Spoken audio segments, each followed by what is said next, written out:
అందరికీ నమస్తే. ఆంధ్రప్రభ ఛానల్ కు స్వాగతం.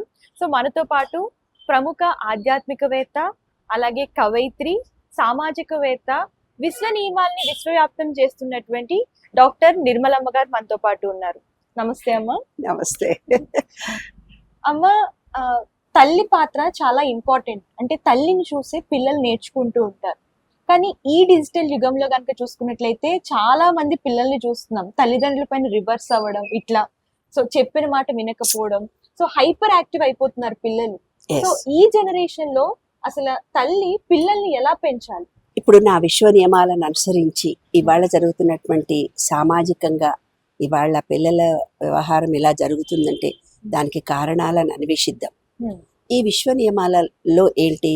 మన స్వాధిష్టాన చక్రం అంటే నీరు. బయట విశ్వంలో 72% నీరుంది, మన బాడీలో కూడా 72% వాటర్ ఉంది. స్వాధిష్టాన చక్రము యాక్టివేట్ అయితే ఈ విశ్వం మొత్తమును స్వాధిష్ట చేసుకోవడానికే ఇన్ని తపాలు, యపాలు, యంత్రాలు, వేదాలు, మంత్రాలు ఉన్నాయి నాన్న. అయితే ఏంటి, ఈ స్వాధిష్టాన చక్రంలోనే మనకు పిల్లలు పుడతారు. మగవాడికి వీర్యము, స్త్రీకి గర్భధారణ జరుగుతుంది. దానికి ఇప్పుడు ఏమవుతోంది, ఈ ఈ ఈ వాటర్ డెఫిషియన్సీ స్వాధిష్టాన చక్రంలో 72% ఉండాల్సిన నీరు అనేది రిలేషన్షిప్ తల్లి. నీరు అనేది ఏంటంటే ఇద్దరి మధ్య అన్యోన్యత. నీరు అనేది ఆప్యాయతలు, అనురాగాలు, ప్రేమకు కావలసినటువంటి అంశం. ప్రేమ కలగాలి అంటే నీ స్వాధిష్టాన చక్రం యాక్టివేట్గా పనిచేయాలి. స్వాధిష్టాన చక్రం యాక్టివేట్గా పనిచేయాలి, 72% వాటర్ ఉండాలి దాంట్లో అని అంటే కనుక ఇప్పుడు ఏమవుతోంది, ఈ కాలంలో స్వాధిష్టాన చక్రంలో వాటర్ అంటే గోదావరి పరివాహక ప్రాంతంలో వాళ్ళ చుట్టాలు ఎవరైనా పిలవకపోతే చాలా బాధపడి ఏడుస్తారు. మన తెలంగాణ ఏరియాలలో కూడా, నార్త్లో కూడా నీటి పరివాహక ప్రాంతంలో నీరు లేని చోట ఉండేవాళ్ళు డ్రైగా ఉండి సెల్ఫిష్గా ఉంటారు. నీళ్లతో అనుబంధం ఉండేవాళ్ళు ఎవరైతే ఉంటారో వాళ్లకు చాలా ప్రేమలు, అన్యోన్యతలు, కుటుంబ వ్యవస్థ చాలా ఎక్కువగా ఉంటుందన్నమాట. ఇది విశ్వ నియమాలలోని రహస్యం. కానీ ఇవాళ ఏం జరుగుతుంది, మొన్న పుష్కరాలు వచ్చినప్పుడు మీరు అన్నారు అక్కడికి పోయి స్నానం చేస్తే బాగుండేది. ప్రతి ఒక్కడి చేతిలో సెల్ ఫోన్ ఉంది. ఎంత నెగిటివిటీ వచ్చింది. ఎక్కడైనా నీరుంటే నీటి నుంచే గుడిలో పవర్ వస్తుంది, నీటి నుంచే మనకు రిలేషన్షిప్స్ వస్తాయి, నీటి నుంచే పిల్లలు పుడతారు. నీరు అనేది ఒక వైబ్రేషన్. నీరు 3% ఉండాలి. కానీ మన చేతిలో సెల్ ఫోను, ల్యాప్టాప్లు పెట్టుకొని స్త్రీలను కూడా మీరు ఉద్యోగం చెయ్యండి అని అన్నప్పుడు పురుషుడిలో వీర్యం నశించడము, స్త్రీ బీజాలు నశించడము, ఏదో వైవి ద్వారానో అదాని ద్వారానో కష్టాలు పడో పిల్లల్ని కంటున్నారు. కన్న తర్వాత వాళ్ళ పెంపకంలో అమ్మో నేను పిల్లల్ని కంటానా అనుకోని భయపడము, అయ్యో నేను కంటున్నాను రేపు పొద్దున ఉద్యోగం చేయాలి ప్లస్ ఈ పిల్లల్ని కూడా చూడాలి అనేది చాలా భయంకరమైనటువంటి సత్యం. ఇంకోటి యుఎస్లో ఉండడము, దూర ప్రాంతం, వెనకటి కంటే ఉమ్మడి కుటుంబాలు ఉండేవి. ఈ కాలంలో తల్లి తండ్రి ఏం చేస్తున్నారు, పెంచాము మా బాధ్యతలు అయిపోయినాయి, పిల్లల డెలివరీ ఎందుకంటే ఆనాటి కాలంలో వాళ్లకు 50 ఏళ్ళు వచ్చే లోపల పిల్లలకు పెళ్లిళ్ళు అయ్యేవి. వాళ్ళు హెల్దీగా ఉండేవాళ్ళు. అప్పుడు పిల్లల కాన్పులు పెళ్లిళ్ళు చేసిన తర్వాత వాళ్లకు ప్రీ మెనోపాజ్ రాకముందే వాళ్ళకు డెలివరీ చేసి ఆ పిల్లలతో వాళ్ళు జీవితం గడిపేవాళ్ళు. కానీ ఇవాళ ఏమవుతుంది, 30 ఏళ్ళకి కానీ పెళ్లిళ్ళు చేసుకోవటం. 30 ఏళ్ళు అంటే వాళ్ళకి ఆల్రెడీ 60, 65, 70 ఏళ్ళు వస్తున్నాయి. 60, 70 ఏళ్ల వయసులో ఈ పిల్లలకు డెలివరీలు చేసే పరిస్థితులు. కానీ యుఎస్ వెళ్ళామంటే ఏమవుతుంది, అక్కడ గిన్నెలు తోమాలి, ఊడవాలి, పిల్లల్ని చూసుకోవాలి. మనలాగా ఏ చిన్న దగ్గొచ్చినా డాక్టర్ దగ్గరికి వెళ్ళడానికి కూడా ఉండదు. శారీరకంగా బలహీనమైనటువంటి తల్లి తండ్రులను తెచ్చుకోవడము, శారీరకంగా మానసికంగా బలహీనమైనటువంటి పచ్చి బాలెంత చంటి పిల్లల్ని చూడడము. ఈ ఉద్యోగం చేస్తే డబ్బా ఉద్యోగాలు తప్పదు. ఈ ఉద్యోగాలతో శరీరం నిరంతరము వేడెక్కిపోతోంది. మనకు ఉండాల్సినటువంటి 70% వాటరు డీహైడ్రేషన్ కలుగుతోంది. చిన్న ఉదాహరణ చెప్తానమ్మా, పిల్లల పెంపకం గురించి చెప్పాలి అన్నప్పుడు యుఎస్లో నీటితో అనుబంధం లేదు కాబట్టి వాళ్ళు 18 ఏళ్ళు 15 ఏళ్ళు కాగానే ఇండిపెండెంట్గా పెరుగుతారు. వాళ్ళు నీళ్లలో మనము నీళ్లలో ఆడినట్టుగా, నీళ్లతో ఉండే మన భారతీయ సంస్కృతి సంప్రదాయం ఉన్నట్టుగా యూస్లో ఉండదు. టిష్యూ పేపర్తో తుడుచుకుంటారు.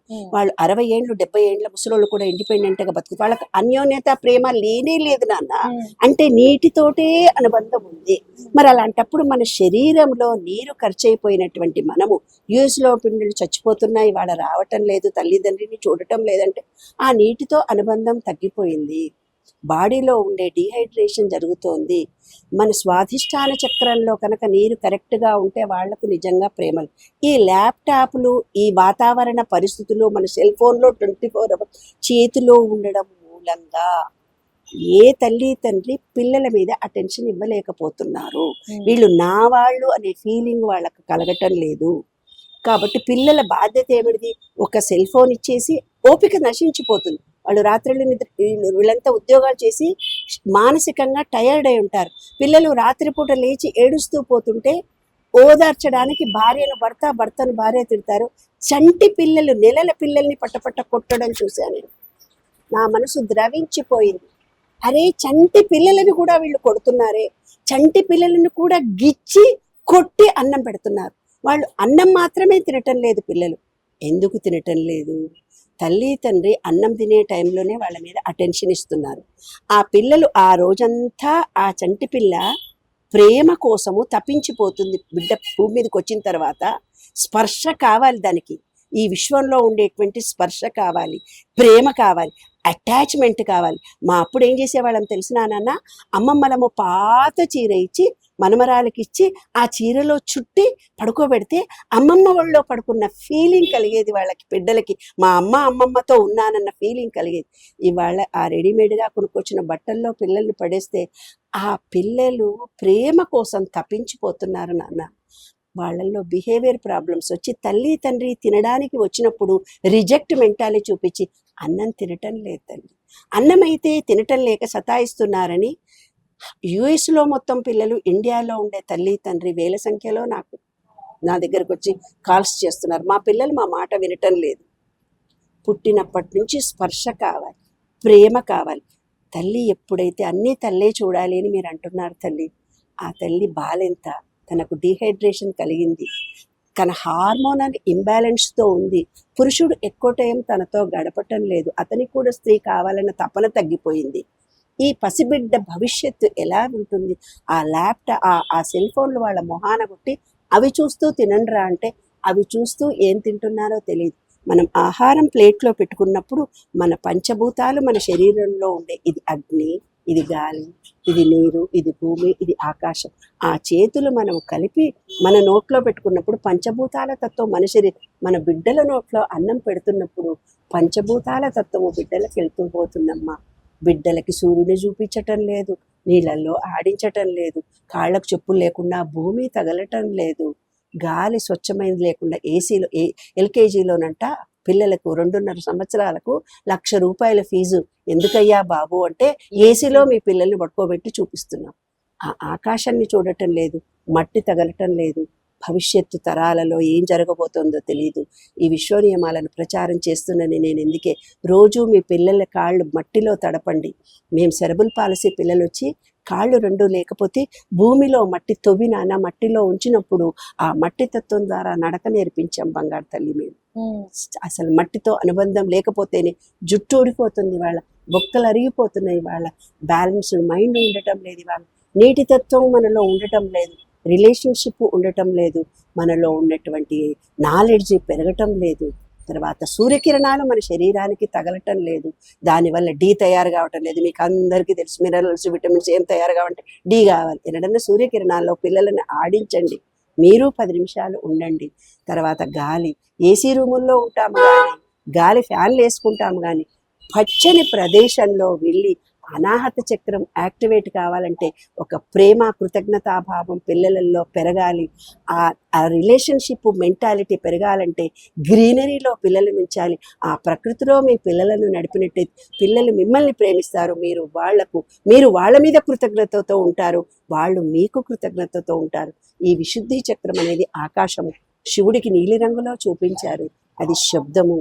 ఆకాశాన్ని మనం చూడకపోవటం మూలంగానే వాళ్ళందరికీ థైరాయిడ్ వస్తుంది. థైరాయిడ్ ఎందుకు వస్తుంది? ఆకాశాన్ని చూడాలి. అప్పుడు మన కమ్యూనికేషన్ స్కిల్స్ బాగా ఉంటాయి. మన శబ్దము, మన రిలేషన్షిప్స్, ఆ మాటా తీరులో ప్రేమ, ఆత్మీయత.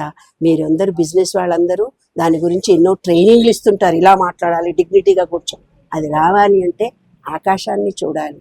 కాబట్టి మన ఆజ్ఞాచక్రంలో ఉన్నటువంటి ఓంకారాన్ని, ఈ విశ్వం మొత్తంలో ఉన్న పంచభూతాలు, మన శరీరంలో పంచభూతాలు కలిసి నడిస్తే భార్యాభర్తలు ఇద్దరు బాగుంటారు. ఈ నాలెడ్జ్ని మీరు తెలుసుకున్నట్టయితే మీ పిల్లలని గాలి, నీరు, భూమి, నిప్పు, మీ శరీరంలో ఏ లోపాలను సరిదిద్దుకోండి. మీ పిల్లలకి ఏం కావాలో ఇవ్వండి. ఈ పంచభూతాలతో మీ పిల్లలను పెంచండి. అప్పుడు అన్యోన్యత, ప్రేమ వస్తుంది. ఏ డాక్టర్ దగ్గరికి వెళ్ళక్కర్లేదమ్మా. గాలి అన్నీ ఉచితంగా ఈ ప్రకృతి ఇచ్చింది. ఆ ప్రకృతిలో మీరు జీవించండి, ప్రేమను, ఆనందాన్ని పొందండి. ఇవాళటి పిల్లలే రేపటి భవిష్యత్తు నాన్న. ఇవాళటి పిల్లలే రేపటి లోకం నాన్న. మంచి లోకాన్ని ప్రతి తల్లి తండ్రి మంచి పిల్లలనిచ్చి పిల్లల పెంపకంలో నిపుణత నేర్చుకొని, డబ్బు ఖర్చు అక్కర్లేదు ఇంట్లో, పంచభూతాలతో వాళ్ళు ఉండండి, పంచభూతాలతో ఈ 12 లాస్. కాబట్టి నేను ఉచితంగా ఈ పుస్తకాన్ని, నేను విశ్వనియమాల పుస్తకాన్ని రీసెర్చ్ చేశాను 12 ఏళ్ల నుంచి. ఆ పుస్తకం చదువుకోండి కనీసము. ఆ పుస్తకం ద్వారా జ్ఞానాన్ని పొందండి. Attraction of law. మీరేమనుకుంటే ఆ కోరికలు తీరుతాయి.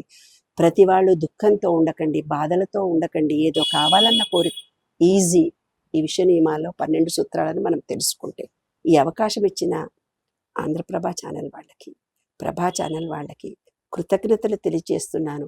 ఈ విశ్వ నియమాలను విశ్వవ్యాప్తం చేయండి. మీరు తెలుసుకోండి.